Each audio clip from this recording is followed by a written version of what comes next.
रक्षाबंधन के दिन नेहा और उसकी बेटी आशी बहुत उदास थी। नेहा ने घर के मंदिर में पूजा की और भगवान को राखी बांधी, भोग लगाया। सोफे पर बैठे बैठे अतीत की यादों में खो गई। नेहा के मायके में उसके माता पिता और एक छोटा भाई प्रतीक था। ससुराल और मायका एक ही शहर रीवा में था। ससुराल वाले काफी सुलझे हुए और सज्जन थे। नेहा जल्द ही एक प्यारी बेटी आशी की मां भी बन गई। सारे तीज त्योहार दोनों परिवार साथ मिलकर मनाया करते थे। नेहा के भाई की नौकरी बेंगलोर की एक मल्टीनेशनल कंपनी में लग गई।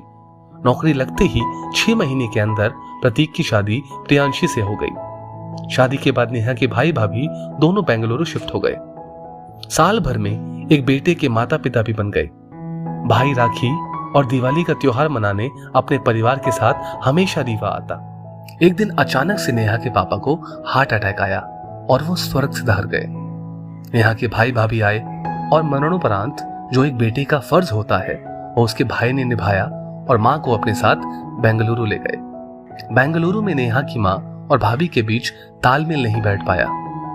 मां कुछ बहू को सिखाती तो बहू को वो टोका-टाकी लगती। इसीलिए थोड़े ही समय में नेहा की मां का मन वहां से उठ गया और वो वापस अपने घर रीवा आ गई। नेहा की मां अकेलापन और पति के जाने का गम बर्दाश्त नहीं कर पा रही थी। धीरे धीरे उनकी तबीयत खराब रहने लगी। नेहा ने एक बेटी का पूरा फर्ज निभाया। उन्हें समय समय पर डॉक्टर के पास ले जाती। हर दूसरे दिन हालचाल पूछने घंटे 2 घंटे के लिए आ जाती। इन दिनों भाई मां को देखने एक बार भी नहीं आया।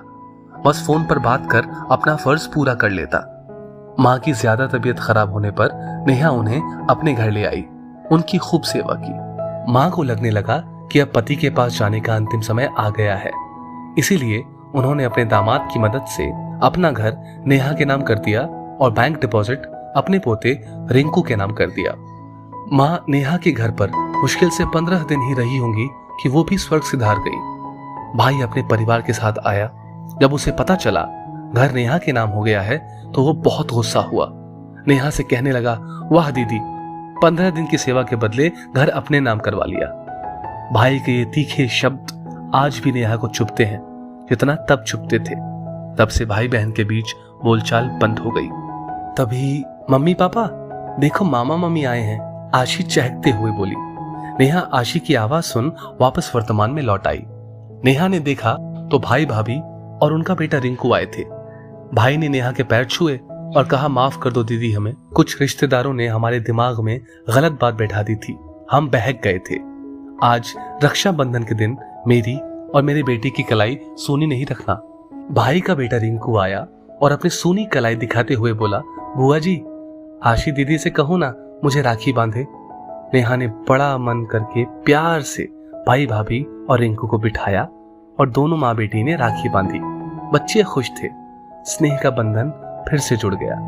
आज फिर घर में रक्षाबंधन मनाया जा रहा था। दोस्तों, दुनिया में सच्चे रिश्ते से बढ़कर कुछ नहीं है। इसीलिए धन दौलत जमीन जायदाद के लिए इन रिश्तों को खोने ना दें। इस स्टोरी को लेकर आपकी क्या राय है नीचे कमेंट करके जरूर बताइएगा और ऐसी ही और भी बेहतरीन वीडियोस के लिए हमारा पेज जरूर फॉलो करें।